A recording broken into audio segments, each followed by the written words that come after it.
Hey friend, in this video, I am doing a very important brush review. This is the new Prism Brush by Princeton in their Aqua Elite series. And if you know anything about me, you know I've been using Princeton for over 12 years, maybe 13, 14 years. I've been using them since day one, since I started painting with watercolor, and I fell in love with them immediately. They're affordable. They use synthetic hair, so there's no, natural hair or animal cruelty or anything like that. But it's the best in my opinion. It's my favorite, I'll say, because, you can't just claim best, but it's my absolute favorite type of hair when it comes to watercolor is the Heritage 4050 series, but then the next favorite is the Aqua Elite. I really love this series. I have the Mottler brush in this series. I have a couple round brushes, an oval wash brush, and a couple other wash brushes like this. The Mottler brush is my go-to for landscapes and doing big, broad strokes in landscapes or backgrounds or washes of sorts. So today we're going to be trying their brand new Prism style brush. And at first glance, it might kind of look like a round brush. It's got this wide belly, roundish belly, and then it comes to a really nice fine point. But the main difference is the shape of this ferrule here, the metal clampy part, is in the shape of a triangle. So it gives you this triangular shape at the base or belly of the brush, and then it comes to the point. So when I look at this type of brush and the type of hair that is in this brush is something that holds a lot of water and it holds a lot of pigment, so it lasts a lot longer. You don't have to constantly be dipping between a bunch of strokes. That's why, again, why I use the Mottler brush for my landscapes out of this series, because of the amount of water and pigment it holds. So with the Prism brush, I'm thinking leaves, because the natural shape of this triangular shape of the base of the brush would be perfect for leaves, and more flowers that are pointy-ish, like dahlias, which is a great fall flower to practice. So I have a size 4, a size 6, and a size 12 in the Prism brush. I'm just going to use the size 4 and 12. And on the left side of my watercolor sketchbook paper, I'm going to be practicing my dahlias and my leaves with it, just getting familiar. This is one of my first times using this brush. I think I've used it 2 other times before this. So I just want to get used to how it works, how it bends, the flexibility, and I'll be commenting on everything as I go. Dipping it in the water already, I can tell a big difference between the 4050 series and because it's Aqua Elite, I can just tell how slurpy it is. It's very slurpy. You can just feel the slurp in the brush. It's just gobbling up a ton of water. And I'll start with some permanent red light or scarlet lake, some brown like a burnt umber. Okay, so she's really splatty. She's not as firm as the 4050 series, so she's more soft. Oh, I guess she's a she. She just feels like a she, this brush. So it's a little bit more soft. It's a little bit more bendy, moppy feeling, which means it's going to hold and soak up a lot of that water. And we're just painting in, using the tip of the brush and putting a different combination of pressure here and there. So sometimes just doing little to no pressure for a thin, skinny line, and then applying fatter pressure for more of that petal shape for this dahlia. I'm going to come back over here. But it's the perfect shape for dahlia petals, for something that has more of that almond shape or a point to it. So leaves, dahlias, can't really think of other flowers right now that have more pointy leaves. Oh, like a daisy. Thank you. Flopping hair everywhere. I'm going to grab a secondary hue for my dahlia, just a little bit of a thicker, creamier consistency. See how that does. But yeah, I could just keep loading this flower up with color and water, and that amount of pigment that just came out of the brush is crazy. Because I've just been using this brush and not having to dip and reload as frequently. It also lifts color really nicely. So I'm using my paper towel and cleaning off the color in between dabs, or, just kind of blending and lifting. because sometimes things come on a little too powerful, or you don't want hard lines, so you soak up these little areas that might turn into puddles and then blend it out. So now let's go for our leaf shapes. See how this does. I know it's going to be excellent. So we'll do a stem. So like a vertical hold on my size 4 brush, I'll do a shorter stem. Very nice. I like how thin it gets. I'm using little to no pressure. And then for the leaf, instead of the round brush, I go from the base of the leaf to the tip of the leaf. I'm just going to try dragging it down from the tip to the base, because this is, like I said, that natural leaf shape. So, boop. Very nice. Nice and easy leaf shape. And if obviously you go again twice or you put more pressure on it, it has a nice belly, like soft belly that really opens up when you press. So we are into that. Okay, practice a couple more cuties. Let's try some Black-Eyed Susans. Let's mix it up. So permanent, what is this? Primary yellow. Just a touch of yellow ochre. So for these petals, I'm gonna treat it more like I would a round brush. And I'm gonna start at the center of the flower where the bulb would be. And I'm going to use the tip of the brush, so a vertical hold with my handle, the whole brush. Drag that out for a skinny stroke, and then press. Ooh, yeah. Ooh, that's nice. That's really nice. Lighten it a little bit. Maybe do the opposite way for these little petals in the back. Ooh, yeah, that's nice. So thin, press, come back and do. And it's giving the bottom of the petal, or the top, the bottom or the top? Which one is it, Jenna? The top of the petal, a little like jaggedy look. So it's not just so like, you know, smooth and perfect looking. Nice. Okay, we want more of this like skirty skirt. And then, so that's nice and easy and fun and cute and nice. Boom. Little. You have to be a little bit more, because of the sturdiness of the Heritage series that I'm used to, how it back into, it's very flexible. It snaps right back into shape. This one is a bit more soft, a bit more, what's the word I'm looking for? Not as snappy. It stays open. It's a little fluffier, which is great for when you're wanting to hold a lot of pigment and water, and when you have like a bit more of a loose look. Little bit of a stem there and more leaves.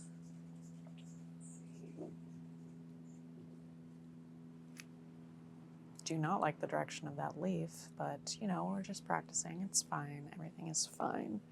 Okay, so we have a couple different options here. I like what it does with the dahlias better than the rounder shape petals. So to me, it's perfect for leaves. It's perfect for the pointy dahlia petals and things that don't have round tops, more point.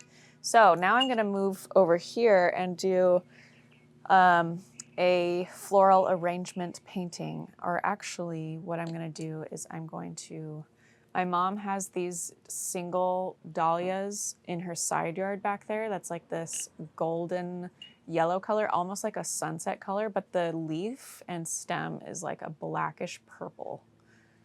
I don't know what the variety is called, but it's so pretty. And I'm gonna do like a blurry background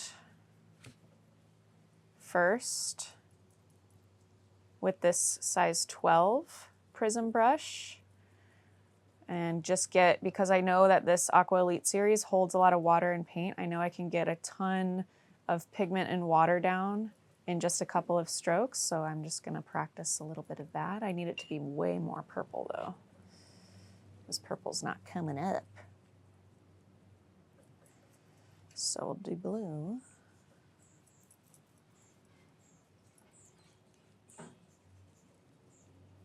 And red. Blue, blue, blue, blue, blue. There we go. Red. Blue, blue. You just go off a feel. Okay, so now we're adding a little water. This is loaded. This is like really heavy in comparison. It's a very like loaded up brush, that's for sure. Okay, so that's really dark. I'm gonna spread it out with water now and just get, this is nice, nice and juicy. And anytime I start to see that dry texture, I just grab a tiny bit of water and carry that through.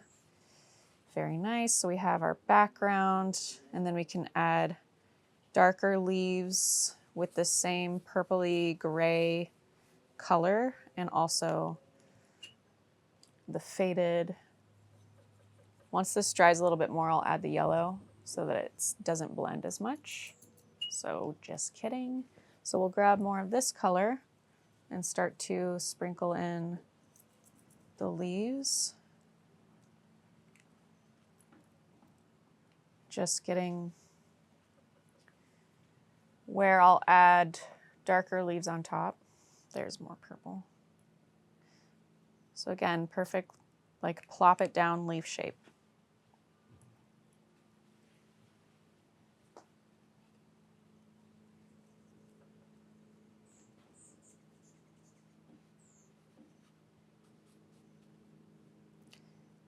Do darker purples, red purples with bluey purples, leaving white space or lighter space there for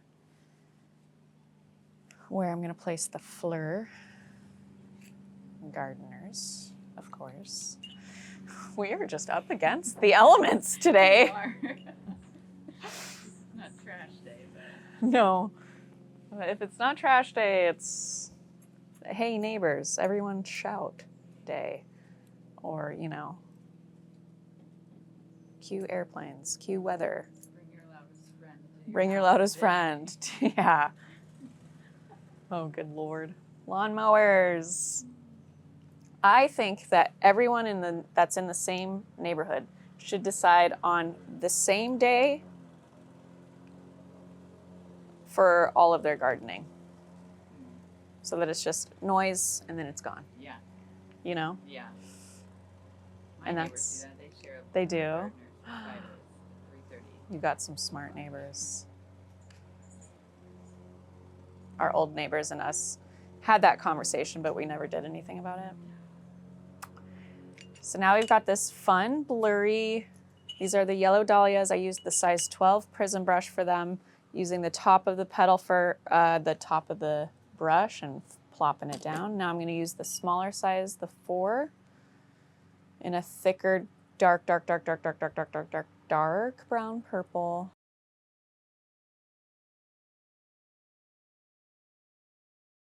And I'm gonna get this really, really creamy, thick consistency because obviously I'm doing all wet and wet right now. So if it's really watery, when I add it to the paper, it's just gonna go zhuzh all over and take over my yellow, and I don't really wanna wait around for it to dry. So I'm gonna get this really thick so that it sticks a little bit better and doesn't spread as much. It still is going to blur, but that's okay. So we'll just do a tiny dot to start. That's fun.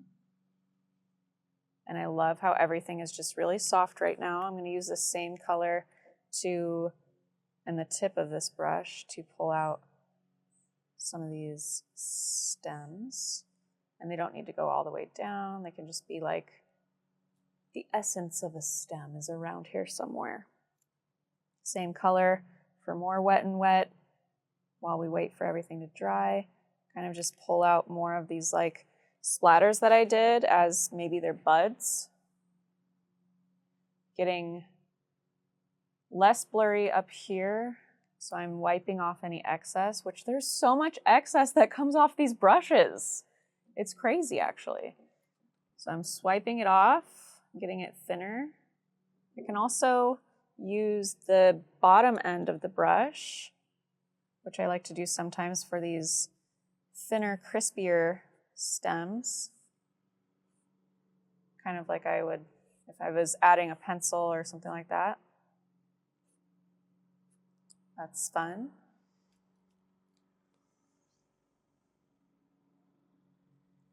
And this brush, we're just using the shape of the brush. We don't have to put in too much effort into designing the shape or creating a complex shape with it. It's just a perfect shape for the leaf. Even on its side like this, instead of using it parallel to the leaf, I'm using it perpendicular, is a really nice leaf shape. Kind of a more organic looking leaf shape. Adding a little more purple. And I might just keep it blurry like this, but I could also, once it dries, I could go back in and add more contour, more crisp detail.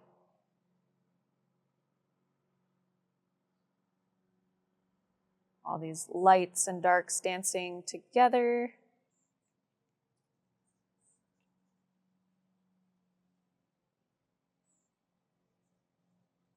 That's fun.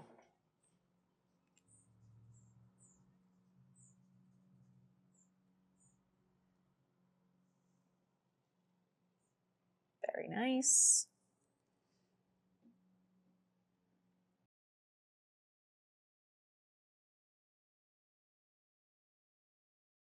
So there you have it. I am, final consensus, a big fan of the Prism brush. It's definitely a fun brush to use for leaves. I loved how much water and pigment it holds. So doing a wet and wet style floral like I did over here is really easy, really fun and manageable with the Aqua Elite series because of how it's designed. It's made to hold lots of water and pigment. So this piece was super fun. I'll probably not use it for those rounder shaped petals because of the point and the shape of the brush, that it's in that triangle shape. So again, it's perfect for dahlias, perfect for leaves, and that more pointy shape. So big fan of the Prism brush. I'll link to it. You can find it in stores, Blick, Amazon has it. But go ahead and check it out. If you're a brush collector like me, it's a great one to have in your repertoire. So check it out and let me know in the comments below if you got one, if you've been practicing with one, or what other brushes you're a big fan of. Would love to check that out in the comments below. And thanks as always for joining. I'll see you in the next video.